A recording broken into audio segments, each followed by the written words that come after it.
3 seconds. No light, no backup. A pharmacy dead as a tomb. Shelves toppled. The survivor hunched behind a metal counter with a backpack and a choice: freeze and hope to be invisible, leap into a blind fight, or move with a single clear plan. Behind them, heavy boots on tile. The attacker is 5 steps away, chest heaving, certain. In that 3 seconds, everything collapses. Civilization, rules, the margin for error. But not in the way most people picture. It's not bullets, lack of ammo, or the worst tool that kills first. It's the mind. When collapse arrives, the first enemy you meet is inside your skull. Denial makes you stay where you shouldn't. Panic steals your hands. Reckless bravado makes you overreach. Those are lethal before anyone fires a shot. This is the trap, an acute stress response that hijacks clear thinking and fine motor control exactly when you most need them. If you don't see that trap, everything else, maps, gear, training, becomes ineffective. Let me name it plainly: panic paralysis. The body floods with sympathetic drive. Your heart kicks up. Your vision narrows. Your fingers go thick and useless.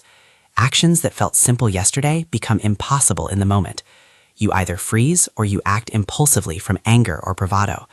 Both ends of that spectrum will get you killed faster than scarcity or enemy fire. So the first practice of survival is mental. Train the brain before you train the hands. If you want quick survival checklists, hit subscribe. We'll pin a concise guide in the description. Here's what the trap looks like in physiological terms, without the science speak getting in the way. In a sudden threat, the sympathetic nervous system spikes. You feel it as a rush, heat, tight chest, an urgent need to move.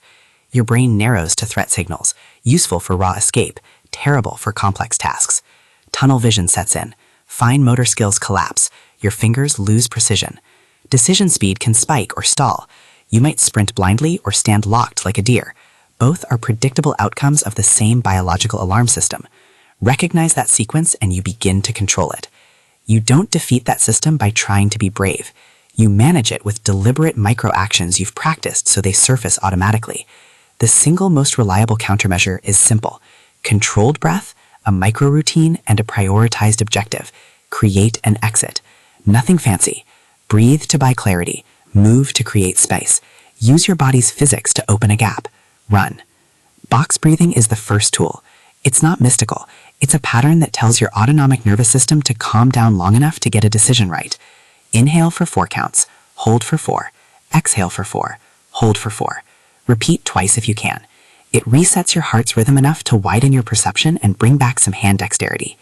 When you practice, do it until the sequence is a reflex. In the pharmacy scene, the survivor breathes 1 box and feels the world come into focus for a second. That second is everything. Stress inoculation is the long game. You can't simulate apocalypse perfectly, but you can deliberately expose yourself to escalating stress so your brain learns routines that override panic. Start small. Practice that box breath under mild discomfort.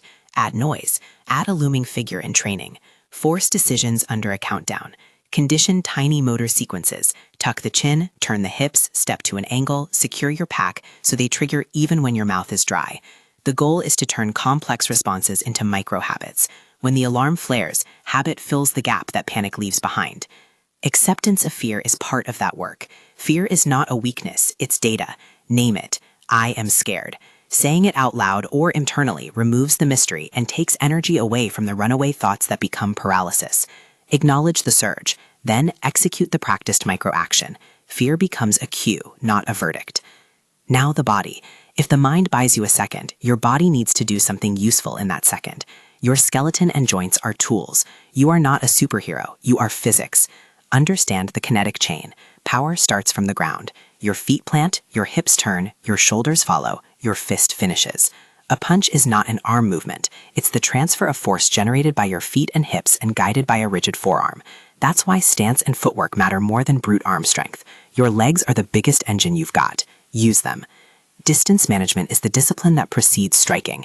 If you can avoid contact, do it. If you must engage, create angles. Don't meet force head-on. Move off the line. Step to the attacker's blind side and use their commitment against them. There's a difference between blocking and parrying. A block absorbs force and often stops you. A parry redirects force and opens a gap. Think of your hands as rudders more than shields. A small redirection of an incoming limb buys space and imbalance. That imbalance is a chance to step, strike, and exit. Head movement and stance are simple but rarely practiced under stress. Keep your chin slightly tucked, present a smaller target. Stay low enough to keep your balance but high enough to be mobile.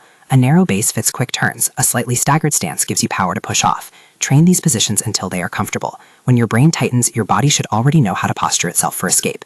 When striking is necessary, make it efficient. The objective is not a fight to the death, it's an opening. Your strikes are designed to disrupt, not to perform. Align the wrist, lock the forearm, drive from the hip, and exhale sharply on impact. Use palm strikes as an option. Less risk, more surface area. Use your shoulder as a shock absorber, not a lever. Keep movements brief and committed.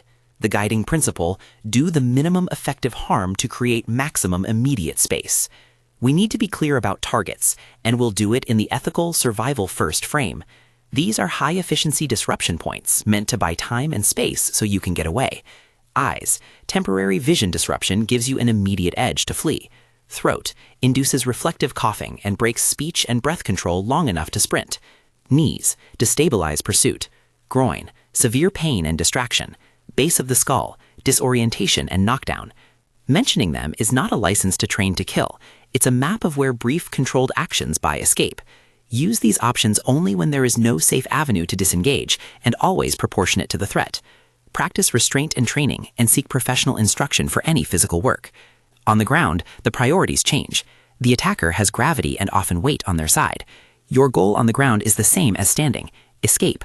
Legs are your strongest tools. Use them to create distance. A basic principle is to trap the opponent's controlling limbs, create space with a hip bridge to shift weight, and scramble to a position where you can stand. Bridge and roll concepts are about breaking the base that pins you. Trap the hand that's controlling you, turn your hips, use a coordinated movement to dislodge weight. Once you have a knee or two worth of room, get to your feet quickly. Ground fighting that becomes extended is a lose for the untrained. Train short, explosive recoveries that get you vertical and moving away. Throughout all of this, the ethical and legal realities matter. Every community has laws and norms about self-defense. Use force to create egress, not to punish. Train under the supervision of qualified instructors. Get medical attention if anyone is injured. Consult legal counsel about the use of force in your jurisdiction. No method offered here is a guarantee. They are probabilistic tools that increase your chances if practiced honestly and frequently. Pair these physical ideas with 2 more psychological drills. First, micro decisions under a countdown. Practice picking one of 3 simple options: escape, distract, or defend within 3 seconds.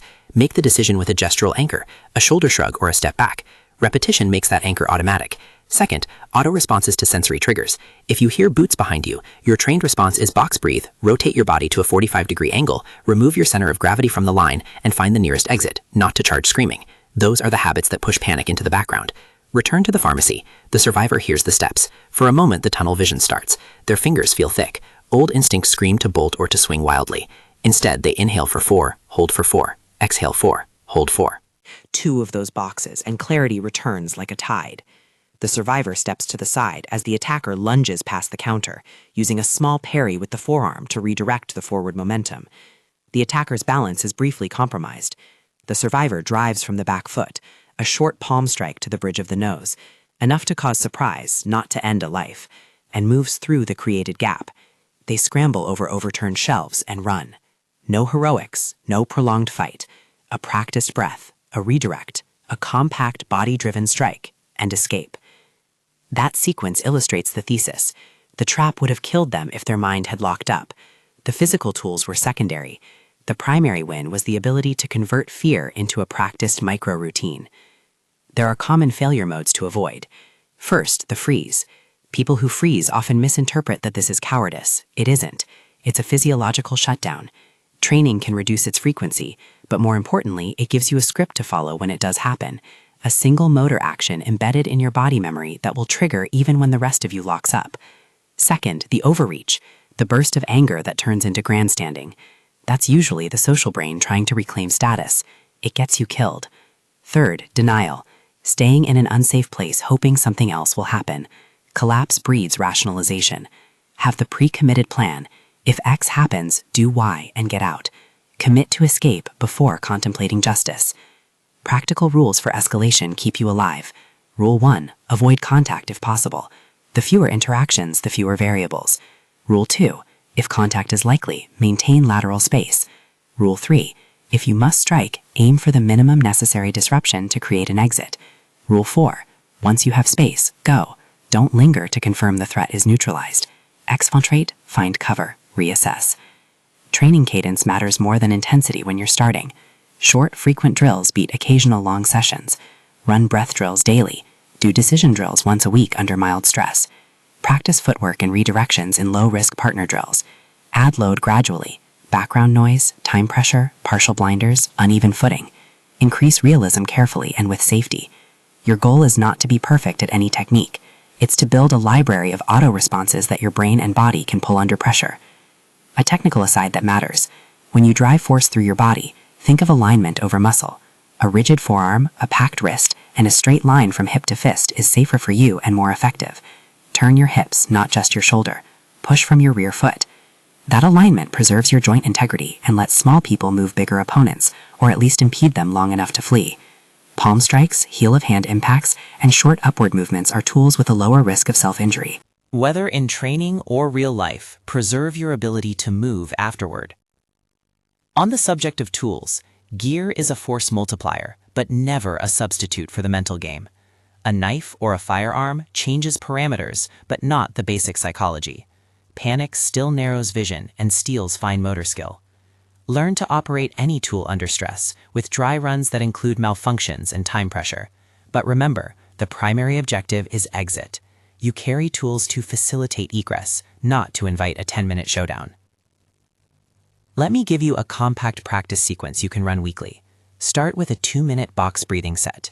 Immediately follow with 30 seconds of footwork. Shuffle laterally, step offline, pivot toward an imaginary door. Add parry drills with a partner using foam shields. Redirect, don't absorb. Finish with a single small explosive recovery from a light grip. Bridge your hips, trap a hand, stand. Keep it short, keep it sharp. Repetition beats length for building stress-hardened habits. The replayed pharmacy scene shows the contrast. In one version, the survivor freezes, fingers fumbling with a zipper, a howl of panic in their throat, and the attacker closes the gap. The second version is fast, controlled, and unglamorous. The survivor breathes, they move, they use the attacker's momentum, they strike to create space, they run. The difference is not technique alone, it is the ability to act under stress, because the brain had already rehearsed the small sequences necessary to do so. When to escalate and when to run is a judgment call you will never be perfectly trained for in theory. Set pre-decided thresholds. If someone shoves and you can reach an exit within 3 steps, go. If someone has a weapon and the path of escape is cut off, consider disruption to create a window. If you believe you can disable an exit within a controlled sequence, do so and then leave. The less time you spend engaging, the better your odds. Final practical notes. Quality over quantity in instruction. Seek reputable local training that emphasizes stress inoculation and legal aspects. Work with instructors who prioritize escape and proportionality. Avoid gyms or instructors that glamorize violence. Medical care is part of your plan. Know basic trauma control and have a plan to address bleeding or shock after an encounter. Your survival stack is mental scripts, body mechanics, legal knowledge, and medical readiness. They work together. So return to this long thread of reality. The title is not hyperbole. Why will this psychological trap kill you first when collapse begins? Because the alarm system that kept your ancestors alive for evasion will, without practice, convert into paralysis or misplaced aggression in a modern collapse. That is predictable. It is solvable. Start small and start now. Learn to breathe under pressure. Drill decision anchors. Practice footwork and parries until they are natural. Train strikes as short, disruptive tools to create an exit. Practice ground recovery so you can stand and leave. Condition the acceptance of fear so it becomes a signal, not a sentence. If you walked away from this and took nothing else, remember 3 sentences. Breathe, move, exit. Breathe to buy clarity. Move to create space. Exit to survive. If you want the 1-page collapse survival checklist that lays out the breathing drills, the weekly practice sequence, and the recommended training priorities, download it from the link in the description and consider joining the Fundamental series to practice these habits under guided, safe conditions. Train your mind first. Your body will follow.